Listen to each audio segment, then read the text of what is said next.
Good morning, K4. Did you like learning about butterflies and caterpillars yesterday? I did. I like to learn about new things, and I hope you do too. Today we're going to learn some more about butterflies and caterpillars. Probably a lot of what we learned yesterday, but in a different way and with a different book. So it looks different. It will help us to remember it more. The book is called Caterpillars and Butterflies, and it's by Stephanie Turnbull. Butterflies lay eggs on leaves and twigs. The eggs are sticky so they won't fall off. Look at all of those eggs. Many eggs have a thick, rough covering. A caterpillar is growing inside each egg. They will be ready to hatch in a few days. Butterfly eggs come in different shapes. Some eggs look like round pearls, and some look long and thin, and some look like beads on a string. Look at those. A caterpillar bites a hole in its egg and it wiggles out. This cabbage white caterpillar is hatching out of his egg. You can see other tiny caterpillars still inside their eggs. Isn't that amazing? First, a caterpillar eats its egg. This gives it energy. It is still hungry, so it eats the leaf that the egg was on. And then it moves on to eat more leaves from the same plant. A caterpillar has 16 legs. This is an emperor gum moth caterpillar. Wow, look at that thing. Its front 6 legs are stiff and pointed, and they help grab his food. The other legs are fatter, and they have suckers on them so that it helps the caterpillar stick onto things so he doesn't fall off. Some caterpillars move along with big loops. That was like the inchworm that we learned long time ago. It stretches out and then it pulls together, and then it stretches out and pulls together. Birds and insects like to eat caterpillars. Many caterpillars have patterns on their bodies to hide them. This Geramid moth caterpillar looks like a twig. Many caterpillars try to look frightening for their enemies. Puss moth caterpillars rear up and look like big and fierce. Look at that. Would you be afraid of that? I think I might be.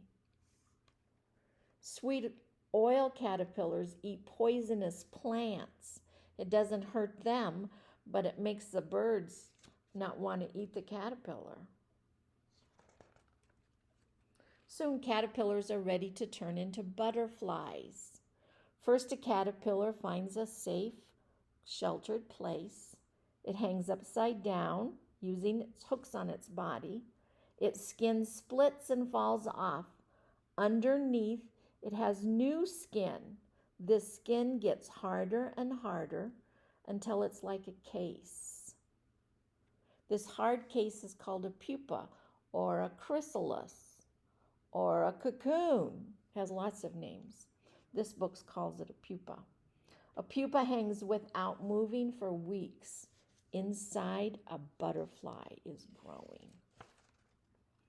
When the butterflies are fully grown, they are ready to break out of their pupa. You can see this butterfly's wings inside. It's kind of hard.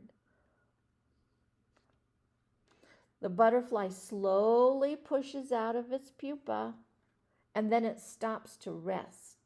Its wings are pale, not very bright. They're damp and they're all crumbled up. Butterflies have to let their wings dry out before they can fly. This monarch butterfly must wait a few hours for its wings to spread out and get stiffer. Butterflies don't grow after they're hatched. They stay the same size for the rest of their lives. Butterflies are always moving. They never stay still for long. All butterflies have 4 wide wings. They flap all 4 wings. Their wings are covered with tiny scales. You can see them under a microscope. That's the scales on the wing. We could never see it with just our eyes. You have to have a special machine called a microscope. We're going to stop there today so we can read a fun book about butterflies. I like this book. It's called The Very Hungry Caterpillar by Eric Carle. This author paints paper, and then he draws his pictures on this painted paper and cuts them out and glues them onto different paper. I think that's interesting. In the light of the moon, a tiny little egg is on a leaf.